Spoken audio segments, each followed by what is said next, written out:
Alright, hey guys, hole number 2, just wanted to reset at the bag here. There's going to be no club changes here, hole 2, in the pro division. So if you heard my little spiel on hole 1, you're still going to be good to go. We're going to focus on very similar play, keep the ball in play off the tee, very minimal risk, tee shot, and focus on being able to get a sniper approach. Now, you're also going to see me use a Titan on this hole as well, because the whole length factor, especially for the approach shot.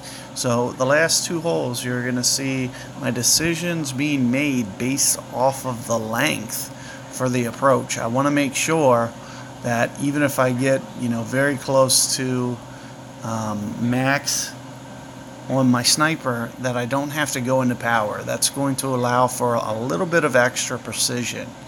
If I can, just gently come off that and be able to hopefully get the ball in play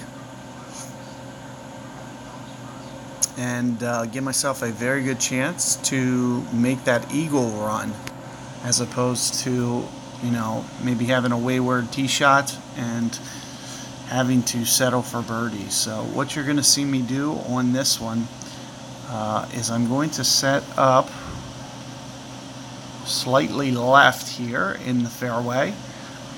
When I'm looking at rings, so you can see I'm a ring or 2 into power here, and I'm on the rough's edge.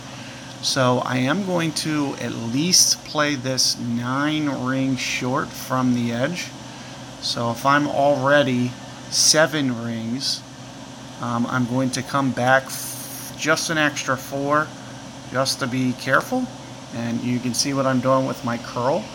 I'm trying to keep this on the centered half of the fairway, and then I pulled back relatively 4 rings. That's going to vary as wind varies. In pro, especially with a Titan, I could have anywhere from 5 to high 7s into the 8 as a wind.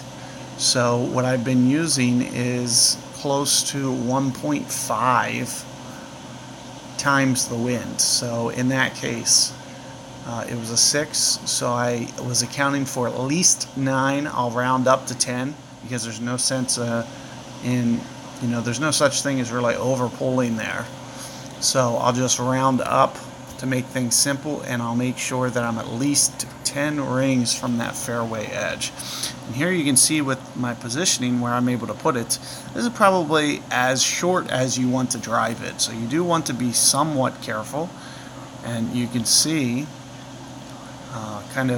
I'm going to offset that ball guide very similar to what you saw on the last hole. So here you can see that I'm deflecting it slightly towards the right, and also a little bit short of the hole. It will expand once I actually play the rings.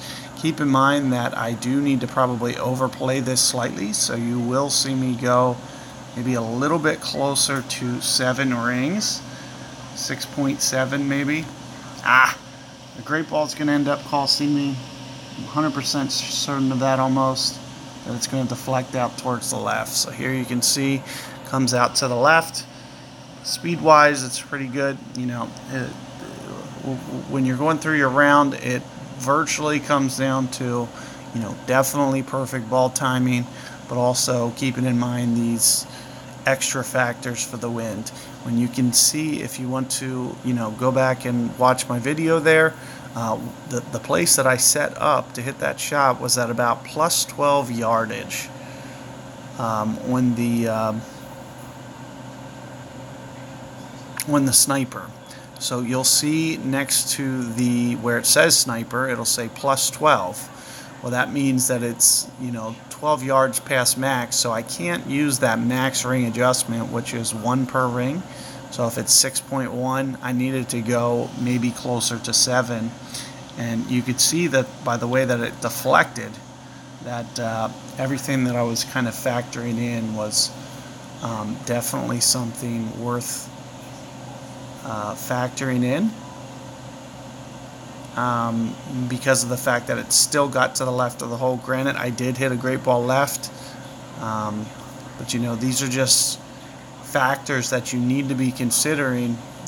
And if you're a little bit closer to max, say I wasn't in the plus yardage and I was setting up right on, the perfect distance for max, then I would just, I would offset that ball guide a little and I would just hit 1-to-1 rings. I'd go 6.1 rings.